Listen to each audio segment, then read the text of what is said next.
Hi Internet, it is time for our look at today's Be Inspired By feedback session in which I choose top 5 images. Now, the top 5 is not necessarily chosen because they're better than anything else. I think it's chosen because it's a nice, or they're good examples of the theme, and hopefully we can all learn something from it, but also just pretty damn good to look at.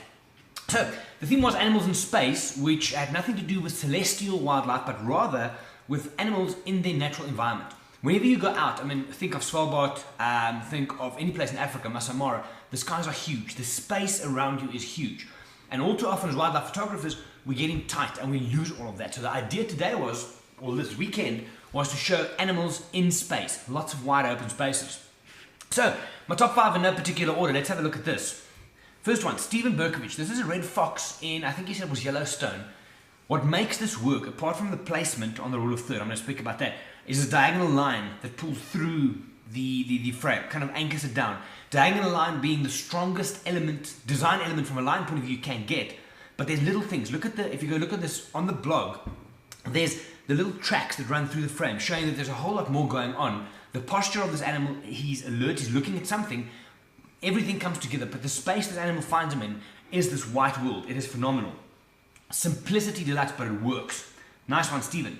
Scrolling down here, Ed Hetherington. Now, one of the things with space, we always try and get lower angles. It makes it difficult to create depth because you're shooting at a flat angle and you don't really see the environment. What Ed did here, I think, again, this is Utosha, beautiful dramatic clouds. And by shooting from a slightly elevated position, the depth has been created to show the scale and size of the place. The horizon fading back where the clouds meet the earth, and this is lovely, a beautiful image. Would like to see this in color as well, but powerful, we can't deny. Lovely image. I saw this on Nick's page during the weekend sometime. I'm not sure where this was. Nick, if you can let me know. But simplicity as well. The background, there's no sky, no clouds. It's like a mountain or something in the background. You got this, like a C curve of the road leading us to the elephant, and that late afternoon dust colored by the sun makes this work. Elephant in space. It's not huge cloud-based or sky-based like a lot of the other ones are, but it shows winter, dusty elephant in its environment. Lacquer shot, Nick, I like it. Now, Kevin Brennan, this is, without even having to look at this image, or the description of this image, I could tell this was in the Kalahari. There's a certain type of light, and just everything about this screams Kalahari. So, from an animals in space point of view, this is about as good as you're going to get from a sunset point of view in the Kalahari. Beautiful. Cheetah standing, looking into the distance. Spacing's good. There's some negative space for the animal to look into.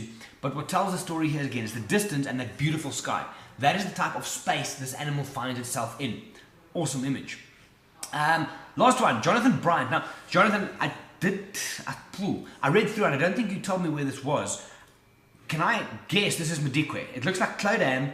You've got 2020 just off frame to the right, and then the big dead leadwood in the left-hand side. But you said in your description that this was inspired by Morkel and Andrew because they shoot quite a bit of this white stuff. What I like what you did here is you didn't shoot landscape, you turned portrait. For a reason, you're showing me more of the sky.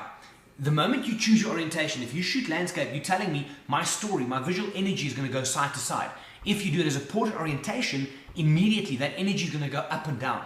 And in this case, this elephant's nice large group, but they're quite small in the frame, emphasizes the height because of that portrait orientation. Lovely shot. So all in all, let's scroll through them again.